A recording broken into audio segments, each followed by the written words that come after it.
चलिए साहब शुरू करते हैं फिर। ठीक है, वेदांत दर्शन के बारे में आज बात शुरू हो रही है इस वीडियो में। तो वेदांत के बारे में दो तीन बातें पहले जान लें। एक तो वेद आधारित दर्शन है ये।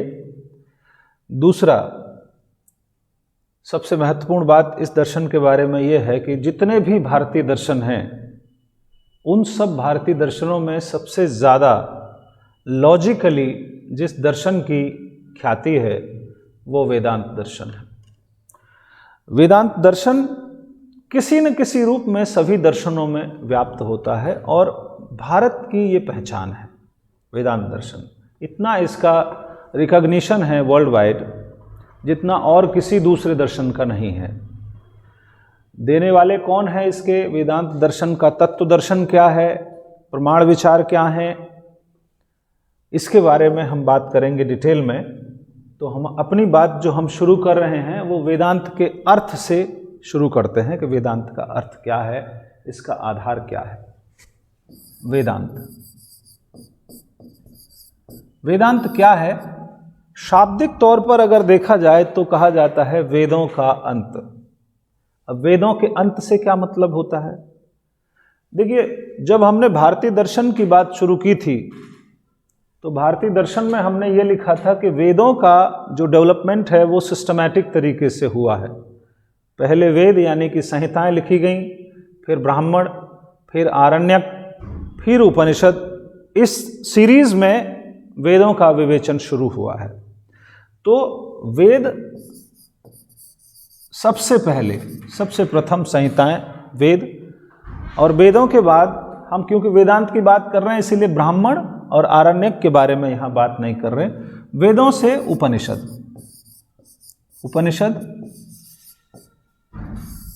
वेदों की व्याख्या के लिए उपनिषदों की रचना की गई। वेदों से मौलिक रूप से दो दर्शन निकले हैं, एक तो पूर्व मीमांसा और एक उत्तर मीमांसा। असल में उत्तर मीमांसा को ही वेदांत कहा जाता है। जो उत्तर मीमांसा है वो वेदांत है और पूर्व मीमांसा दर्शन जैमिनी वाला। तो ये पूर्व मीमांसा जो दर्शन है वो वेदों में कर्म का विवेचन प्रस्तुत करता है कि वेदों में जो काम करने के लिए कहे गए हैं उनके पीछे क्या लॉजिक है, कर्म के बारे में बात ये करता है। और जो वेदांत दर्शन है वो ज्ञान के बारे में बात करता है कि क्या ज्ञान निहित है वेदों की जो ऋचाएं हैं उनमें, जिनका कि उपनिषदों के रूप में विवेचन किया गया है। तो वेद रचना है प्राथमिक, और वेदों के ज्ञान कांड का जो दार्शनिक विवेचन है वो उपनिषदों में है। और उपनिषद हैं बहुत सारे, 100 से भी ज़्यादा उपनिषद हैं। उनमें से 10 उपनिषद तो बहुत ही प्रसिद्ध माने जाते हैं, 10 या 11 उपनिषद। छांदोग्य, ईश, केन, कठ, प्रश्न, मांडूक्य, तैत्तरीय, बृहदारण्यक और छांदोग्य, ये बड़े प्रसिद्ध उपनिषद हैं। अब ये भी बहुत सारा लिटरेचर हो जाता है, इतना डिटेल में कौन इसको पढ़े, कौन इसको जाने कि इनमें क्या बात कही गई है मुख्य रूप से। तो फिर समस्त उपनिषदों में से भी एक ग्रंथ की रचना की गई, उपनिषदों का सार लेकर, दार्शनिक विचारों का सार लेकर एक ग्रंथ की रचना की गई जिसे ब्रह्म सूत्र कहा जाता है। ब्रह्म सूत्र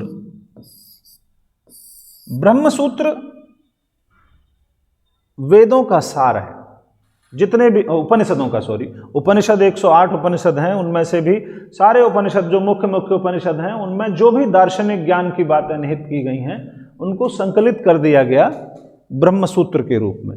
वादरायण व्यास, इसके वादरायण कह लीजिए,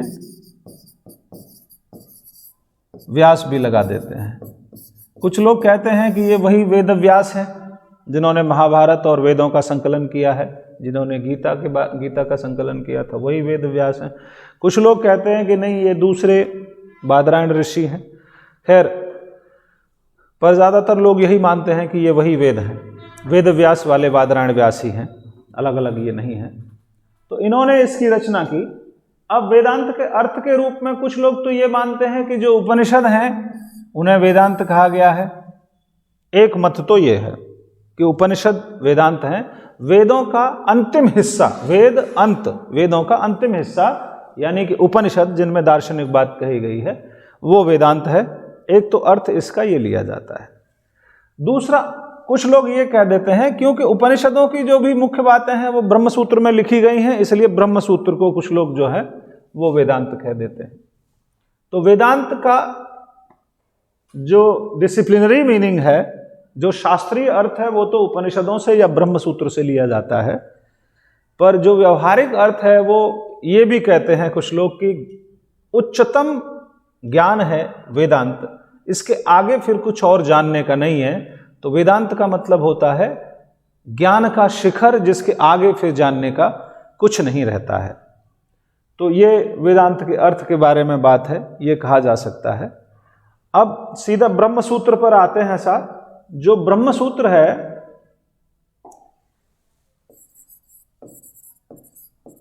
ब्रह्मसूत्र, ब्रह्मसूत्र के 4 अध्याय हैं। 4 अध्यायों में ये बांटा गया है। एक बात जानने की विशेष रूप से है क्योंकि बहुत सारी जगहों से श्लोकों को लेकर, मंत्रों को लेकर इसे कंपाइल किया गया है, इसलिए ये एक तो सिस्टमैटिक नहीं है, दूसरा बड़ा जटिल है। ये इसको समझना आसान नहीं होता, बहुत जटिल ग्रंथ है और संक्षिप्त भी है क्योंकि सूत्र लिए गए हैं इसमें। अब 4 हिस्से इसके किए गए हैं ब्रह्मसूत्र के। पहले हिस्से में ब्रह्म विषयक विचार हैं, ब्रह्म विषयक विचार, ब्रह्म के बारे में कहा गया है, ब्रह्म विषयक विचार। दूसरे में इस ब्रह्म के बारे में जो बात कही गई है उसको तार्किक रूप से सिद्ध किया गया है, तार्किक सिद्धि, ब्रह्म की तार्किक सिद्धि ब्रह्म सूत्र के दूसरे अध्याय में बताई गई। तीसरा जो अध्याय है उसमें साधना सूत्र के बारे में है, कैसे ब्रह्म को पाया जाए ये बताया गया तीसरे अध्याय में। और चौथे में बताया गया मुक्ति, और मुक्ति से जो फल प्राप्त होते हैं, जो सिद्धियां, जो विभूतियां प्राप्त होती हैं, उनकी चर्चा इसके चौथे हिस्से में की गई है। तो एक संक्षिप्त परिचय है ब्रह्मसूत्र का, क्योंकि ये वेदांत का आधार है। इसको भी वेदांत कह देते हैं कई बार उपनिषदों को वेदांत कह देते हैं। पर कुल मिला के जो भारतीय संस्कृति का उच्चतम ज्ञान है, चाहे वो उपनिषदों में हो चाहे वो ब्रह्मसूत्र के रूप में हो, उसको वेदांत माना गया है। तो ये है ब्रह्मसूत्र साहब।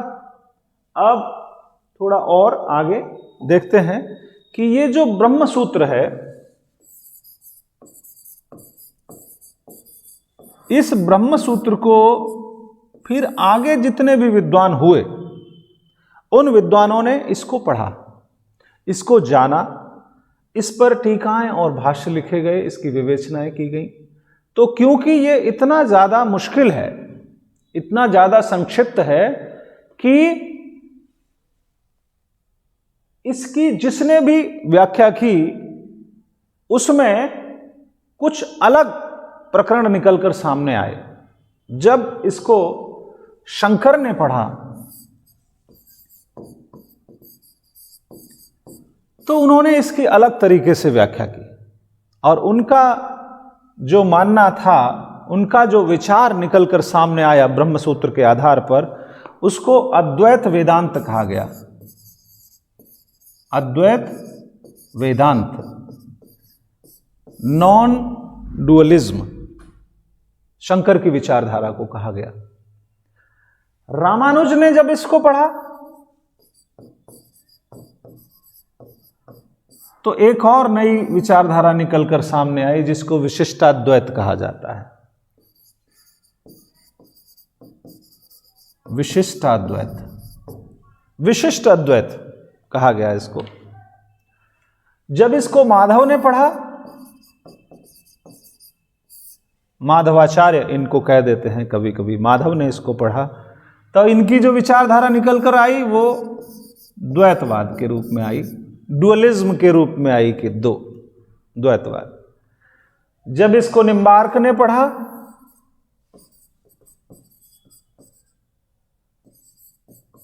निम्बार्क, तब द्वैताद्वैत,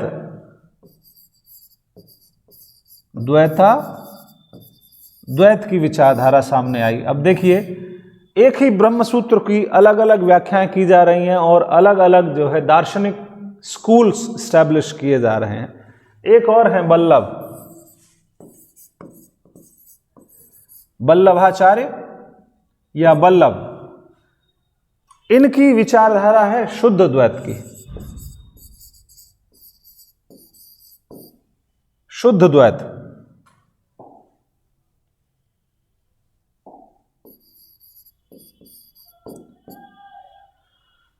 तो ये विचारधाराएं हैं साहब जो ब्रह्म सूत्र के आधार पर आगे बढ़ी और निकलकर सामने आई।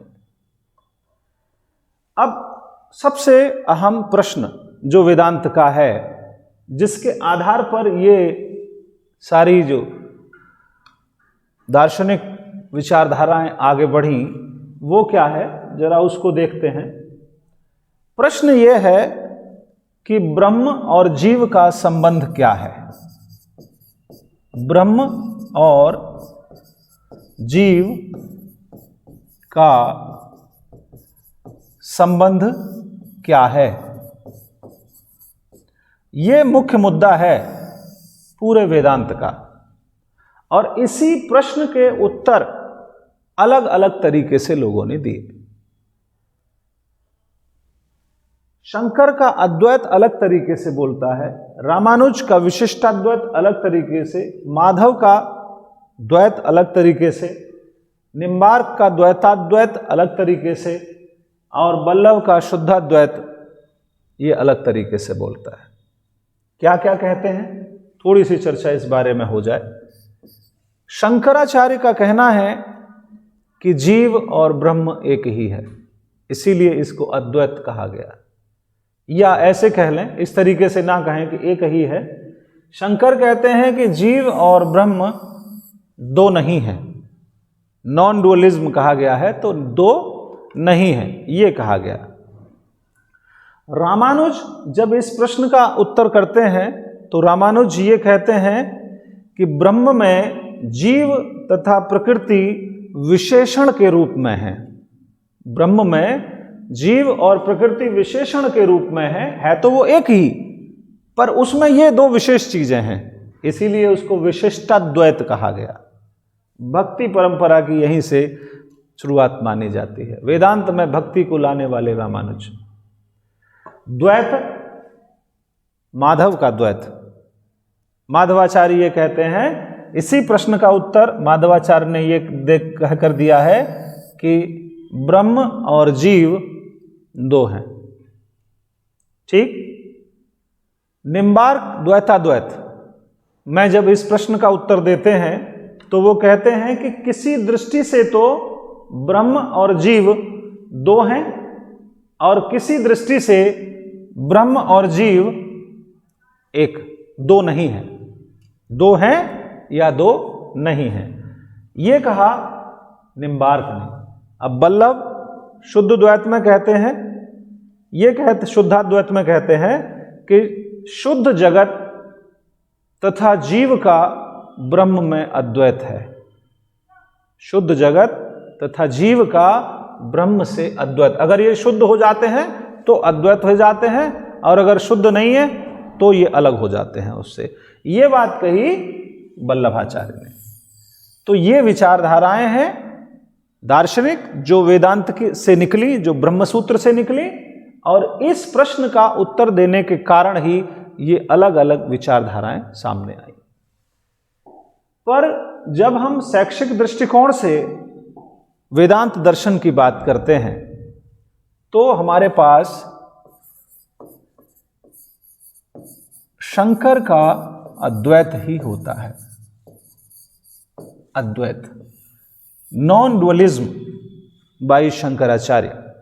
इसी दर्शन के बारे में हम बात करते हैं, क्योंकि शैक्षिक दृष्टिकोण से भी ये दर्शन बहुत महत्वपूर्ण है और दार्शनिक दृष्टिकोण से तो है ही। अब जरा शंकर के बारे में ही बात कर ली जाए कि शंकर ने अद्वैत की स्थापना की। शंकराचार्य का जीवन कैसा था और शंकर ने कौन कौन सी बातें कहीं, क्या क्या ग्रंथ लिखे, थोड़ा सा उनके बारे में चर्चा कर ली जाए। 788 से लेकर के और 820 तक एडी शंकराचार्य का जीवन काल माना जाता है। बहुत लंबा नहीं रहा, 32 वर्ष मात्र ये जीवित रहे। और इन 32 वर्षों में ही शंकराचार्य ने इतना काम किया दर्शन के क्षेत्र में, आध्यात्मिक जगत के क्षेत्र में इतना सारा काम किया जितना शायद ही किसी ने किया हो। अद्वितीय प्रतिभा संपन्न, इनकी मेधा का कोई सानी नहीं था। तार्किक रूप से कोई नहीं था उस समय जो इनके सामने टिक सके, इस तरीके का था। केरल के कालड़ी गांव में, कालड़ी गांव है केरल में, वहां पर ये पैदा हुए और 7-8 वर्ष तक के होते होते इन्होंने जितने भी वेद शास्त्र उपनिषद, जितने भी दार्शनिक ग्रंथ थे, उन सब को पढ़ डाला, अध्ययन कर लिया सभी का। और 8 वर्ष की अवस्था में इन्होंने संन्यास ग्रहण कर लिया और घर छोड़ दिया। इनके गुरु के रूप में गोविंद भगवत्पाद का नाम लिया जाता है। गोविंद भगवत्पाद इनके गुरु थे, उनसे इन्होंने दीक्षा ली थी। और इनका मुख्य कार्य दार्शनिक जो विचारधारा है उसका स्पष्टीकरण तो था ही था करना, साथ ही साथ समाज में वैदिक धर्म और अद्वैत वेदांत की स्थापना के लिए व्यवहारिक रूप से भी देश या भारतीय उपमहाद्वीप की चारों दिशाओं में 4 मठों की स्थापना की। काफी समय तक शंकराचार्य की रचनाएं और शंकराचार्य का जीवन भारतीय जनमानस के साथ अछूता रहा, पर वो सामने आया इन मठों के इतिहासों का जब अध्ययन किया गया तब सामने आना उसका शुरू हुआ कि शंकराचार्य थे जिन्होंने इनकी स्थापनाएं की थी। अब इनकी रचनाएं बहुत सारी हैं, पर सबसे महत्वपूर्ण जो दार्शनिक दृष्टि से हैं वो ब्रह्मसूत्र पर भाष्य इन्होंने जो लिखा वो, और गीता पर जो भाष्य लिखा है वो। रचनाएं तो बहुत सारी हैं, पर दार्शनिक विचार मुख्य रूप से उसी में मिलते हैं। ठीक है, गीता पर और ब्रह्मसूत्र पर जो इनका भाष्य है वो इन्होंने लिखा। ब्रह्मसूत्र पर भाष्य। उस जमाने में ये भी परंपरा थी कि जो उपनिषदों पर या ब्रह्मसूत्र पर जो भाष्य नहीं लिख सकता है उसको आचार्य की उपाधि नहीं दी जाएगी, तो तभी इनको आचार्य कहा गया। माधवाचार्य, निम्बकाचार्य, वल्लभाचार्य, ये सब वो हैं जिन्होंने उपनिषद यानी ब्रह्मसूत्र पर भाष्य लिखे हैं, उसकी टीकाएं की हैं। बहुत कठिन है वो, एक परीक्षा की तरह समझिए कि माना जाता था उस जमाने में।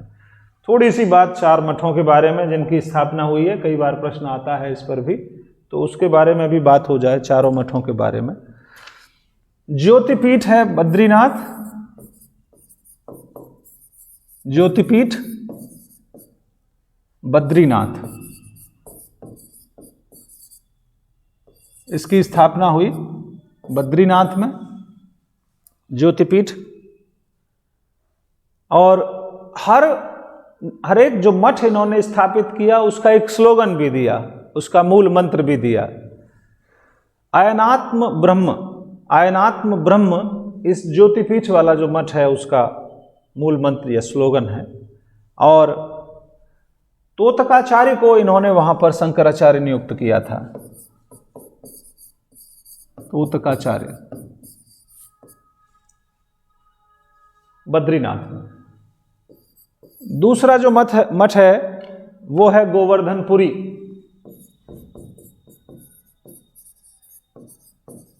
गोवर्धनपुरी, और ये उड़ीसा में है, उड़ीसा में गोवर्धनपुरी है। इसका जो सूत्र है जिस पर यह केंद्रित है वो है प्रज्ञानम ब्रह्म, ये इसका सूत्र है गोवर्धनपुरी वाले मठ का। और इसके लिए इन्होंने पद्मपाद जो इनके शिष्य थे उनको वहां पर शंकराचार्य नियुक्त किया, पद्मपाद को। नेक्स्ट है शारदा पीठ।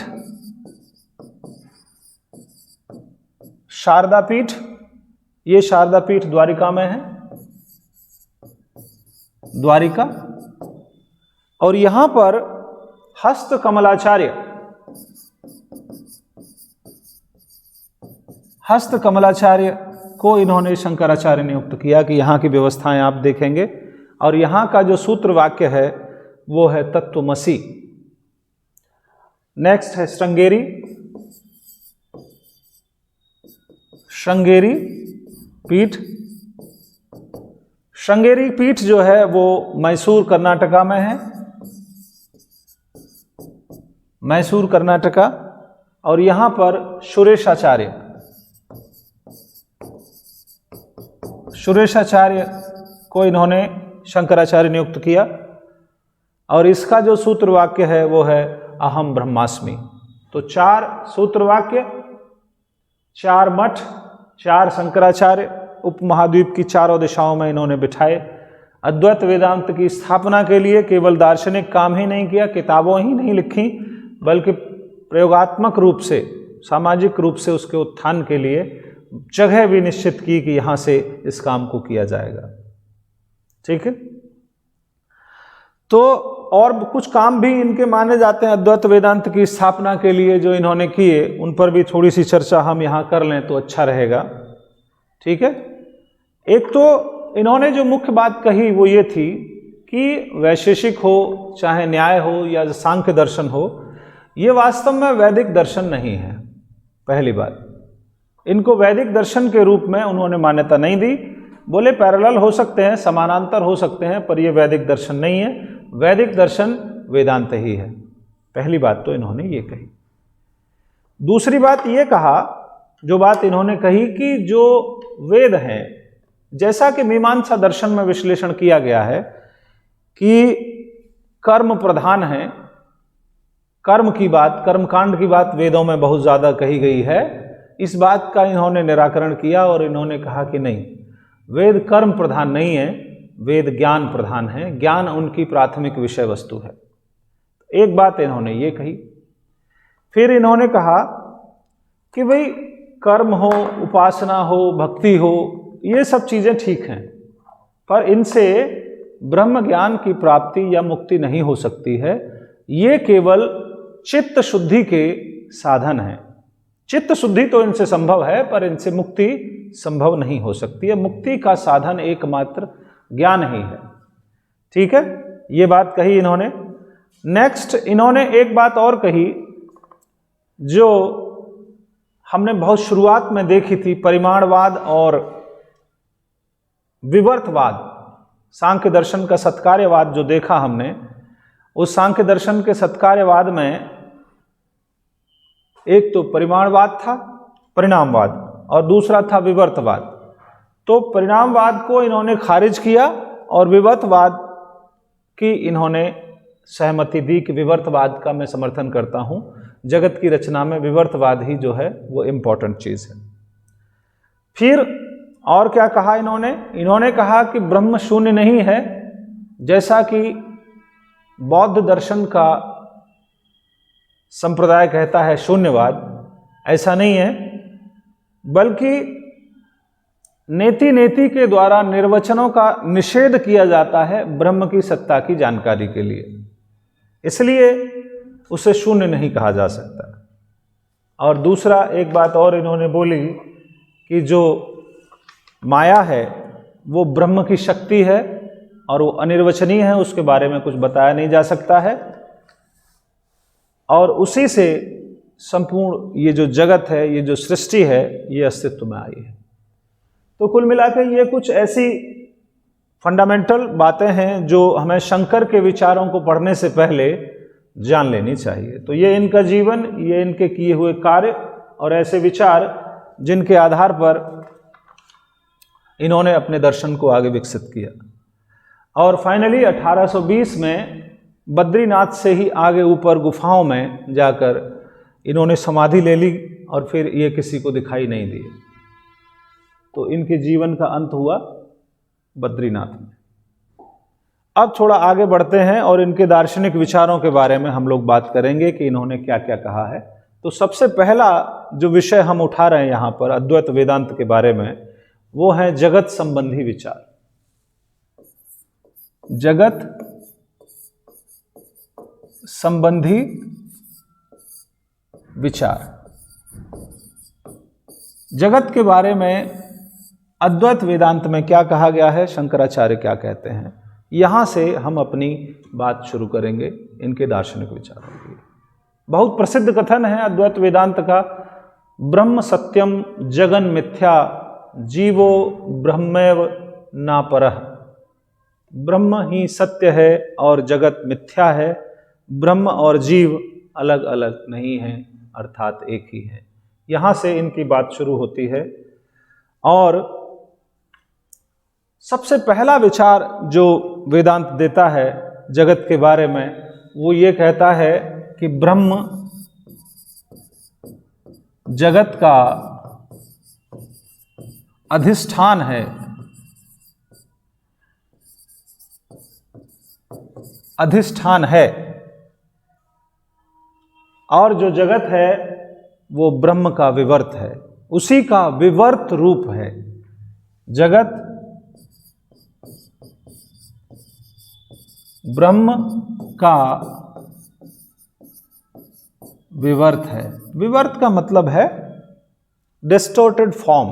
किसी भी चीज को हम देखें, जैसे रात के अंधेरे में अगर रस्सी पड़ी हो और वो दिख रही हो तो वो हमें सांप के रूप में प्रतीत होती है। तो ये रस्सी का अंधेरे के कारण सांप के रूप में दिखाई देना रस्सी के स्वरूप का विवर्त है, जो अंधेरे के कारण घटित हो रहा है। यहां पर शंकर ये कहते हैं कि ब्रह्म का जो विवर्त है वो जगत के रूप में हमें महसूस होता है, और कारण है उसका माया। माया के कारण ब्रह्म जगत के रूप में विवर्त होता है और हमें उस रूप में वो दिखाई देता है। सत्ता या अथॉरिटी या एग्जिस्टेंस को 3 लेवल का इन्होंने माना है कि ये जो विवर्त होता है ये त्रिस्तरीय है, 3 स्तरों पर ये घटित होता है। वो 3 सत्ताएं या 3 अस्तित्व इन्होंने माने। पहला इन्होंने माना प्रतिभाषिक सत्ता। प्रतिभाषिक सत्ता, एपरेंट रियलिटी या एग्जिस्टेंस, प्रतीत होने वाली। दूसरी इन्होंने मानी व्यवहारिक सत्ता, प्रैक्टिकल एग्जिस्टेंस या प्रैक्टिकल रियलिटी। और तीसरी इन्होंने मानी परमार्थिक सत्ता। परमार्थिक सत्ता या सुप्रीम रियलिटी या सर्वोच्च सत्ता इन्होंने मानी है कि इन 3 स्तरों पर हम इस जगत को, इस जगत की सत्ता को बांट सकते हैं। प्रतिभाषिक सत्ता में सबसे क्षणिक सत्ताओं को इन्होंने रखा, जिनका अस्तित्व तो होता है पर सबसे क्षण मात्र के लिए ही होता है, जैसे स्वप्न या भ्रम। स्वप्न या भ्रम थोड़ी देर के लिए होगा और उसके बाद वो खत्म हो जाएगा। व्यवहारिक सत्ता क्या है? व्यवहारिक सत्ता वो है जो हमारे दैनिक जीवन के जो व्यापार चल रहे हैं वो व्यवहारिक सत्ता है, यानी कि जागृत सत्य, ये व्यवहारिक सत्ता है। जैसे अभी हम लोग यहां बात कर रहे हैं, इसको व्यवहारिक सत्ता कहा जाएगा। उसके बाद में परमार्थिक सत्ता जो है ये भी बाधित हो जाती है मृत्यु के बाद। जैसे स्वप्न है तो व्यक्ति के जागने के बाद टूट जाता है, भ्रम है तो वस्तु के वास्तविक स्वरूप का ज्ञान होने के बाद भ्रम समाप्त हो जाता है। जगत की सत्ता भी समाप्त हो जाती है जब हम मृत्यु को प्राप्त होते हैं, उस समय जगत खत्म। परंतु ये जो परमार्थिक सत्ता है, परमार्थिक सत्ता अबाधित है। अबाधित का मतलब ये न प्रतिभासिक है और न ही व्यवहारिक है, ये निरंतर, इसमें कोई बाधा नहीं होती है, ये इस तरीके का एग्जिस्टेंस है। और ये परमार्थिक सत्ता ही ब्रह्म की सत्ता है वास्तव में। तो ये जगत संबंधी इनके विचार हैं। अब क्योंकि जगत ब्रह्म का विवर्त रूप है, इसलिए अब देखते हैं थोड़ा सा ब्रह्म के बारे में। ब्रह्म क्या है, इसके बारे में, कंसेप्शन ऑफ एब्सोल्यूट के बारे में बात होगी। एब्सोल्यूट को वो क्या कहते हैं। यहां पर पहली बात तो ये ध्यान रखने की है, बहुत सारे संस्कृत के वाक्य हैं जिनको ब्रह्म सत्ता का वर्णन करने के लिए इस्तेमाल किया जाता है। जैसे ब्रह्म सत्यम जगन मिथ्या, एकमेव द्वितीय को नाही। तो एकमेव द्वितीय को नाही से हम अपनी बात शुरू करेंगे। एक ही है, दूसरा कोई नहीं है। शंकर ने इस बात को, क्योंकि वो निषेधात्मक विधि का इस्तेमाल करते हैं, ये कहा है कि ये बात कहना कि एक ही है और ये बात कहना कि दो नहीं है, ये दो अलग अलग चीजें हैं। एक ही है, इसको इंग्लिश में कहा जाएगा मोनिज्म, एकेश्वरवाद। पर शंकर इस बात को नहीं कहते। वो ये कहते हैं कि नहीं, दो नहीं है, ये कहा जा सकता है। ये कहना ज्यादा तार्किक है, ज्यादा लॉजिकल है कि दो नहीं है। हम ये नहीं कह रहे हैं कि एक है, हम ये कह रहे हैं कि दो नहीं है।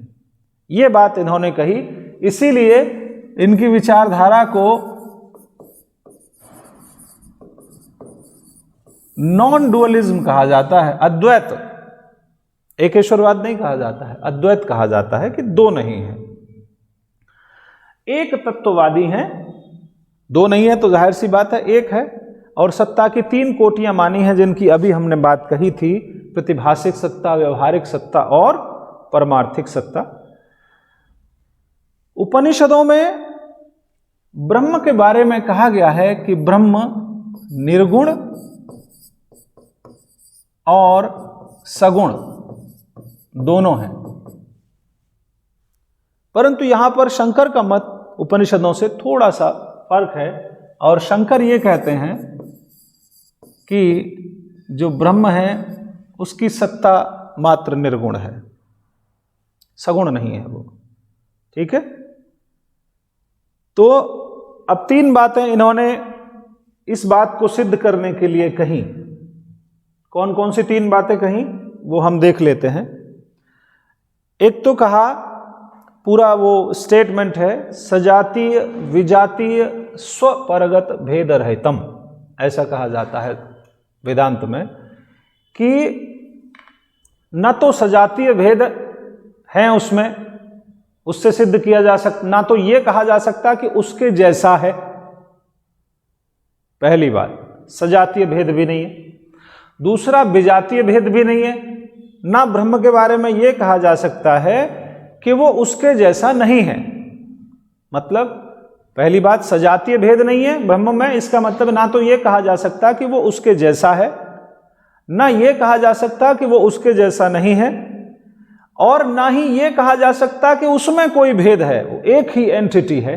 यह कहा गया है सजातीय विजातीय स्वपरगत भेद रहितम, ये माना गया है। नेति नेति को व्यवहारिक रूप से कह देते हैं ब्रह्म की सत्ता को सिद्ध करने के लिए कि ना इसके जैसा है ना उसके जैसा है। आप कोई भी उपमा दीजिए वो मना कर देंगे कि नहीं उसके जैसा भी नहीं है, इंद्रियों का विषय नहीं है, इसलिए नेति नेति का फॉर्मूला वहां पर लागू होता है। आगे ये कहते हैं शंकर कि आत्मा और ब्रह्म, आत्मा तथा ब्रह्म एक ही हैं। आत्मा और ब्रह्म एक ही हैं। आत्मा ब्रह्म ये शब्द इन्होंने दिया है। और कहते हैं कि ब्रह्म सभी विरोधों से शून्य है, व्यक्तित्व से शून्य है, पर्सोनिफिकेशन भी नहीं किया जा सकता है उसका। रामानुजम पर्सोनिफिकेशन कर देते हैं, इसलिए विशिष्टाद्वैत की कैटेगरी में आ जाते हैं। अपरिवर्तनशील है, उसमें कोई परिवर्तन नहीं होता है। अनिर्वचनीय है, उसके बारे में कुछ कहा नहीं जा सकता। और क्या कहा इन्होंने, एक और बहुत सुंदर बात कही कि वो सत है, चित है और आनंद है। 3 रूपों में उसकी व्याख्या की जा सकती है व्यवहारिक रूप से। सत, चित और आनंद स्वरूप है ब्रह्म। ठीक है। इन्होंने ब्रह्म की सत्ता को सिद्ध करने के लिए कई सारे प्रमाणों का सहारा लिया, जिनमें से श्रुति प्रमाण, वेद, मनोवैज्ञानिक प्रमाण, स्वयं का भाव, प्रयोजन मूलक प्रमाण कि इतना सारा जो व्यापार चल रहा है, ये जो सृष्टि चल रही है, इसके पीछे कोई ना कोई कारण होना चाहिए। तात्विक प्रमाण, कहीं ना कहीं से तो उत्पत्ति हुई होगी। तो कई सारे तरीके के प्रमाण भी इन्होंने दिए हैं और उन प्रमाणों के आधार पर, तार्किक आधार पर इन्होंने ब्रह्म की सत्ता को सिद्ध किया है। ये है। अब ब्रह्म की सत्ता से थोड़ा सा नीचे अगर आए, ब्रह्म का जो कंसेप्शन है शंकर का, वो अद्वितीय है। ऐसा और किसी भी दर्शन में ब्रह्म की सत्ता के बारे में नहीं कहा गया। किस तरीके से ये बताते हैं ब्रह्म की सत्ता को, ब्रह्म के बारे में थोड़ी सी बात हुई है। पहले हम अब ब्रह्म की जो सत्ता है पूरी, उसकी जो हायरार्की इन्होंने बनाई है उसको देखते हैं, फिर उसके बाद ईश्वर के बारे में बात करेंगे। ब्रह्म को सबसे उच्च शिखर पर इन्होंने रखा। अनिर्वचनीय है, माया भी नहीं है उस समय, माया से रहित है, कुछ नहीं कहा जा सकता उसके बारे में, कोई कल्पना नहीं की जा सकती। सजातीय विजातीय स्वपरगत भेद रहितम, सबसे अलग है वो, कोई बात उससे नहीं कही जा सकती है। फिर ईश्वर की इन्होंने बात कही कि ईश्वर है, उसके बाद फिर ईश्वर के बारे में बात कही कि ब्रह्म का ही माया के साथ जो स्वरूप बनता है वो ईश्वर होता है। यानी कि ब्रह्म प्लस माया, ये ईश्वर है। पर अभी माया क्रियाशील नहीं है, केवल उसके साथ अस्तित्व में है, माया क्रियाशील नहीं है। फिर थोड़ा सा और हायरार्की में वो आगे बढ़े और फिर इन्होंने कहा कि फिर उसके बाद जो नाम आता है वो आता है हिरण्यगर्भ। हिरण्यगर्भ की जो स्थिति है वो ये है कि ब्रह्म, माया और क्रिया, अब वो माया क्रियाशील भी हो गई। उस स्थिति को हिरण्यगर्भ कहा जाता है, जब समस्त पदार्थ सूक्ष्म रूप में विद्यमान हो जाते हैं। ठीक है, कितना समय हो गया बेटा? 37। तो थोड़ी सी बात और करते हैं, उसके बाद इसको ख़त्म करेंगे। मैंने कहा था 30 मिनट पे बता देना, तो उसको ज़्यादा लंबा नहीं करते। ठीक है। और इसके बाद सूक्ष्म पदार्थ, सूक्ष्मतम चीज़ें पैदा हो गई। यहाँ पर केवल ब्रह्म है। यहाँ पर माया के साथ अगर ब्रह्म की बात करें तो ब्रह्म और माया ईश्वर, और यहाँ पर ब्रह्म और माया क्रियात्मक रूप में और सूक्ष्म तत्वों का प्रादुर्भाव हुआ, उसे हिरण्यगर्भ स्थिति कहा जाएगा। और लास्ट स्थिति होती है वैश्वानर। वैश्वानर, यहाँ पर ये सब चीजें आएंगी और साथ ही साथ जो पदार्थ हैं वो स्थूल रूप में प्रकट होते हैं।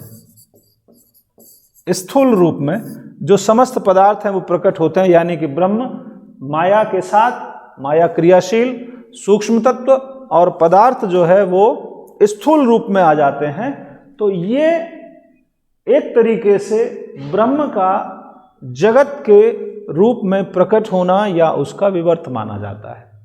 ठीक है, यानी कि ब्रह्म ही सीढ़ी दर सीढ़ी ब्रह्म से वैश्वानर की स्थिति तक आता है, और ये जो जगत है इसकी प्रतीति होती है, इसका विवर्त हो जाता है ब्रह्म के रूप में, यानी कि ब्रह्म का विवर्त रूप है वैश्वानर। ठीक है, तो ये 4 अवस्थाएं हैं ब्रह्म की। अब शंकर कहते हैं कि परमार्थिक रूप से ब्रह्म सही है, ब्रह्म सत्य है, परमार्थिक रूप से ब्रह्म सत्य है, और व्यवहारिक रूप से जिसकी हम पूजा करते हैं वहां पर ईश्वर, क्योंकि ब्रह्म तो पूजा का भी विषय नहीं है, पूजा का विषय ईश्वर को हमने माना है जब वो माया को धारण कर लेता है। तो ये ईश्वर के बारे में और ब्रह्म के बारे में विचार है। अब हम आगे बढ़ेंगे आत्मविचार। आत्मविचार, आत्म के बारे में क्या कहा है शंकर ने, तो इस वीडियो के लिए इतना ही पर्याप्त है। आगे नेक्स्ट वीडियो में फिर मुलाकात होती है वेदांत के दूसरे हिस्से के साथ में। तब तक के लिए धन्यवाद।